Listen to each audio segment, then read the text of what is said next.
Hey guys, and welcome back to another episode of Food School Smarter, Stronger, Leaner podcast on a mission to inspire a world where food makes us better. Today is Saturday. That's when this episode is being released, and I promised you an episode on Friday, but I got to shoot my course on Friday too. The reason was I planned to shoot my course in 3 days. Tuesday through Thursday, and then on Friday be done with that. But then after shooting on Tuesday and Wednesday, I realized I needed a day off before continuing if I want to finish strong. And so I rescheduled the shooting and finished it on Friday and dedicated the whole day finishing strong with my course, with shooting my course. And I learned an important lesson, guys. Well, actually a few. I learned that for me, it's best to give myself some time off, not just going through the whole thing in one shoot. Sometimes you need to do that. We all need to do this to finish something longer with good quality of energy and good quality of commitment. And the other lesson I learned was that I need often to stay flexible to finish more longer, bigger projects. So for me, for the future, I'll be ready for that, for being flexible, for things not going as I planned, because I'm not a machine, because life doesn't really work on our plans, on our schedules. And then I also learned that I can do things. I can finish things, even though I might not want to finish them, to do them, even though I might feel like I suck at it, even though I might feel like I'm not good at it, like it's not the thing that I'm supposed to be doing. I'm not perfect for shooting the course yet. And in the morning, I woke up actually probably every day. No, Friday was actually much better. But on Tuesday, especially the first day of shooting, I woke up and I felt all kinds of emotions, but not feeling positive or good about shooting the course. I felt so many doubts. I didn't know I have that many, but I still did it. I managed my mental state and I showed up with positive and optimistic attitude. And that really taught me an important lesson about myself, that I can change my mental state. And even though I might wake up not feeling for it, I can change it.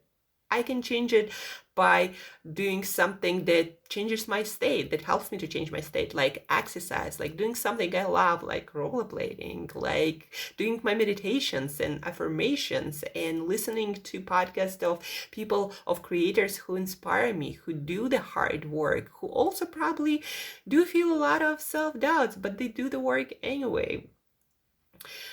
And I can talk to myself differently, and I can handle one step at a time, one moment at a time, and still do the thing I gotta do, even though it might feel incredibly difficult and challenging, and I might not feel like it at all, but I still can do it one moment, one step at a time, as we already talked about on Monday. One step at a time, we can handle anything. We can handle any change. And the truth is, the beautiful truth is, in life, we only have to handle one moment at a time. And we can always handle one moment at a time. So those are the few lessons that I've learned through doing things. And that's, I guess, the last lesson that I learned shooting this course. We learn while doing things, not while thinking about doing things. All the ideas, all the lessons, all the solutions are through actions. We get them through actions. The rest doesn't really apply to life, because what we come up with by simply thinking about it is usually much further from reality than what we can come up with when we actually do things and learn from them. Learn from reality, learn from actions, not from thinking about actions. So that was one of the biggest lessons too, that I got during shooting my course. And I also realized that I actually love shooting my course. And once I'm in the process, I'm really enjoying it, and I'm enjoying at working on things, so on taking few takes before the final cut, before it before it's right. Working through challenging things, not shying away from them, not trying to quit. I learned that I enjoy this process of being on camera, and that I do want to create more courses, and I do want to do more public speaking and do TV shows. So a lot of things I learned, and learning by doing, guys, it's not easy, but it's the most rewarding thing any one of us can do. And working through those difficult, tough, challenging moments we thought we couldn't handle, and actually doing that and coming out on the other side, that's like the most rewarding thing I've ever experienced in my entire life. So that course, shooting of this course, reminded me of that. And it also made me realize I can commit to things and I can finish them. And even if it's difficult, if it's challenging, I can rely on myself. So that was a very rewarding experience. So I shooted the course, and it should be up and running on Udemy by the end of this month. There are a few formalities like uploading the course, putting in all the descriptions, all the goals, waiting for approval. And so things always take time, more usually than in our brain, in our mind. But it's going to be available soon, and I for sure will share the link. And the course, the full name of the course is Healthy Eating Crash Course: From Confusion to Clarity, from Complicated Diets to Simple Lifestyle Habits. Or something really close to that. I'm still working on the final version. And this course is meant to give the basics of healthy eating without getting into depths of nutrition and dieting. Something that anyone can learn in just a couple of hours, can learn, can apply, and improve dramatically eating habits that will serve with more energy, more vitality, and more health for life. So there is some cooking, there is some theory, we are going shopping, there is some weight loss basics, weight management basics. So I had fun shooting this course, and I loved it. Anyhow, you will be able to enjoy it really soon. But today, let's get back to our podcasting, and we will start, before switching to more episodes about the story of modern foods, like what is plant-based food, what is that vegan substitution food, why refined oils is bad for you compared to cold press extra virgin kind of oils. So all of this is gonna start next week. We have a few quite exciting interviews coming up next week. I'm really excited about that. But today we are answering 3 questions that I got from you guys. So question number 1: can I eat 1 Oreo without the feeling while on a diet without gaining weight?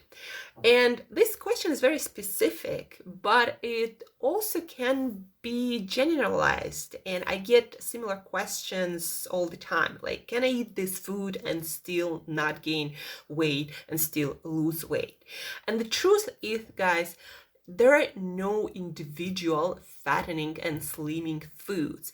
Yes, there are foods that are more likely to be deposited as fat if we overeat, and if we eat more than we should, if we eat the kinds of foods that make our whole metabolism and lifestyle go out of the window, our best intentions. Like, foods can change our behavior on many different levels, but one individual food, a piece of food, 1 cookie or a piece of candy bar, it's not going to make much of a difference no matter what you hear. Like, again, it can affect your behavior in many other ways. By itself, eating a piece of candy, even every day, it's not going to affect the end result that much. But what's going to affect the overall result much is the total sum, the combination of all of the diet patterns, like how much you eat, what you eat, when you eat it, whether you can manage your stress or not, whether you sleep or not. Like, so your lifestyle, your diet, your activity levels, the kind of exercise you do, your stress levels, your stress management, mastery or skills. All of that affects the end results. Not one individual food you eat every day or once in a while, but the whole thing. So remember that anytime you hear that this food is fattening. No, it's not. It's the overall result, the overall picture of your lifestyle. That's what matters, not one cookie. So even one Oreo cookie with the filling every day might not interfere with your weight loss. It's all what you do besides that one cookie. And of course, if you eat like a whole bag of cookies every day, anyhow, the total sum matters much more than one individual piece of food. The next one, what is intermittent fasting? By the way, getting more and more popular, intermittent fasting, and will it actually help with weight loss? And there are many questions, many low quality answers. Like, people are always trying to find this magic bullet or really simple solution that will solve everything. But guys, let me save you some time and energy. There is no such solution that solves every problem. To every problem, there are many possible solutions, and probably it's a combination of things, not just one thing. So what is intermittent fasting? Intermittent fasting, it doesn't have any hard or precise definition. No matter who you ask, if they really know what they're talking about, they know there is no such precise definition of intermittent fasting.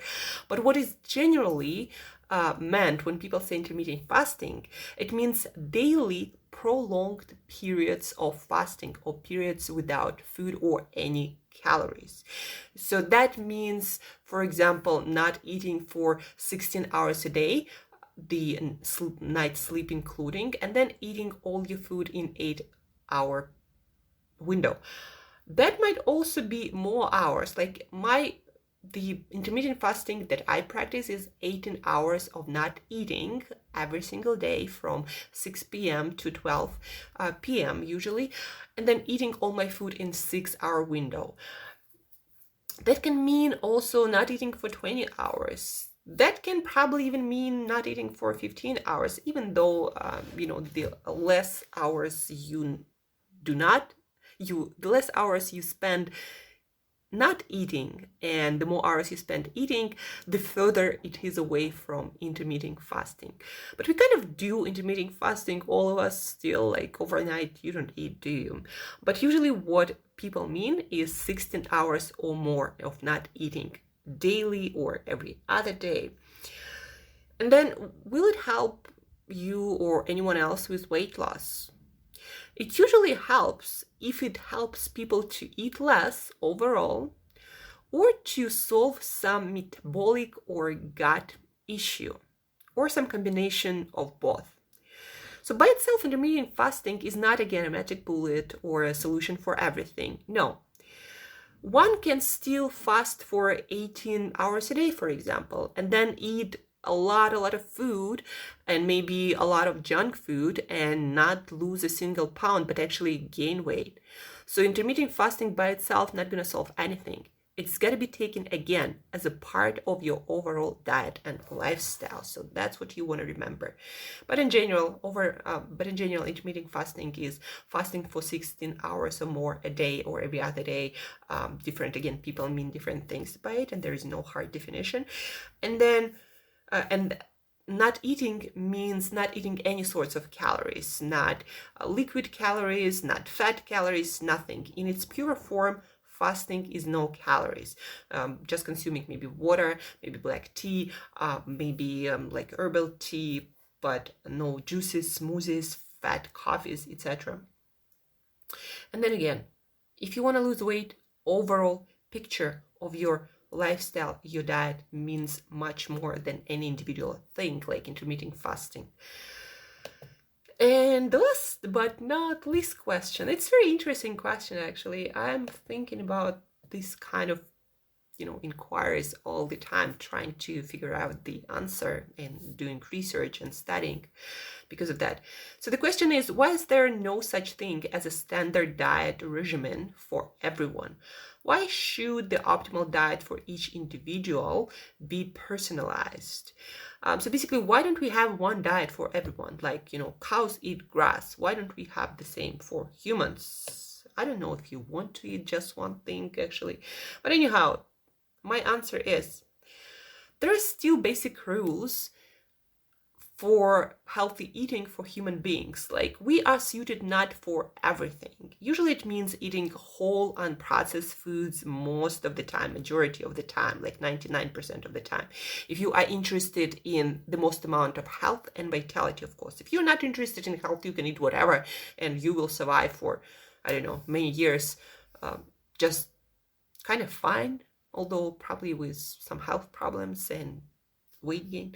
Anyhow, so the diet for a human being, for a healthy human being, consists of whole unprocessed natural foods, variety of good quality plant and animal foods, consuming enough essential fatty and amino acids, basically essential, that are essential for our life, fats and proteins, enough fibers usually too, consuming all the foods that we need that supply us with all the essential vitamins and minerals. So that's the kind of diet that we all need to be on. And we can make up this diet out of different foods. Like, some people eat, broccoli, some people eat Brussels sprouts, some people hate those and eat bell peppers. So that can still work. So different foods will work for different people. And we evolved this way because during evolution, we lived in different parts of the world. And so our body had to adjust and had to adapt to different kinds of foods to get the same kinds of nutrients. But the nutrient requirements for most human beings, by different age, gender, health conditions, we have pretty similar requirements for essential fats, proteins, vitamins, minerals, and other substances that we might not yet know about. So that is constant, but the foods where we can get it from is different. But it seems that for our best health, we do need whole unprocessed foods, as you can find them in nature, plant and animal variety of those foods. So nutrition is a very young science, guys. You want to understand that it's evolved. We discovered vitamins and minerals only at the beginning of 20th century. If you compare it to physics or like chemistry that were around, or mathematics that were around for like 500 years and more. So nutrition is very young science.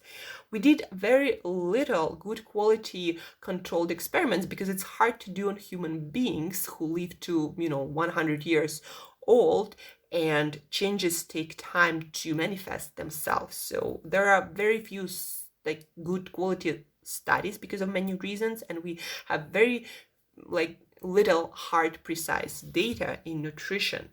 So figuring out what's like the best universal diet for a human being, that's why it's kind of like difficult still. And then each human being adapts to different foods that are available in different parts of the world to different people.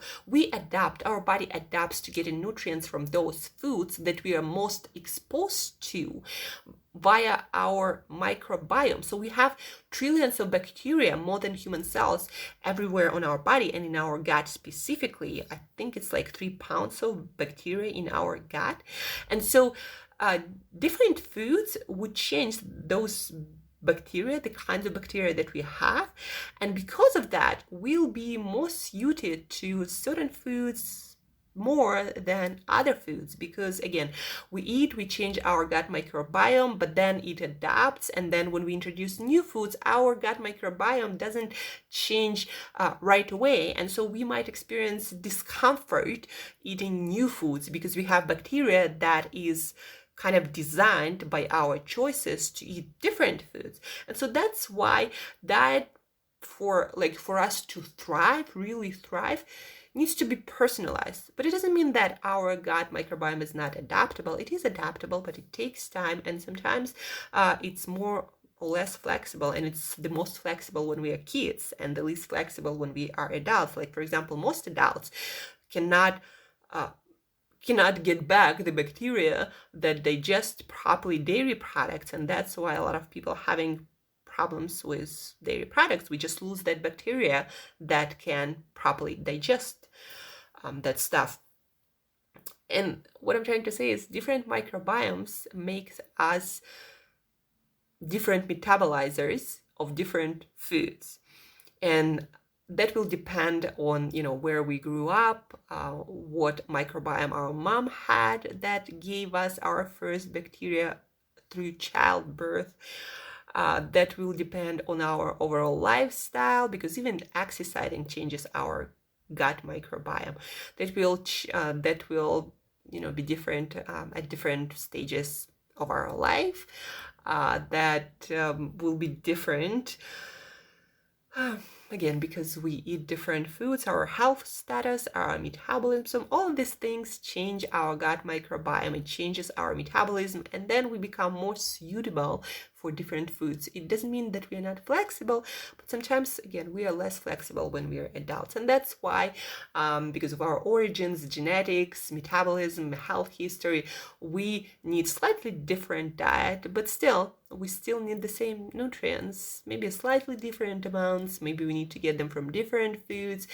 That's why, the diet got to be personalized, because different microbiome, different metabolism, different genetics, different lifestyles, and so we become more suited to certain foods, not the other foods. But we can change and adapt, not completely, but to a huge extent. And that's why there's probably never going to be a unique diet, because we live in so many different environments.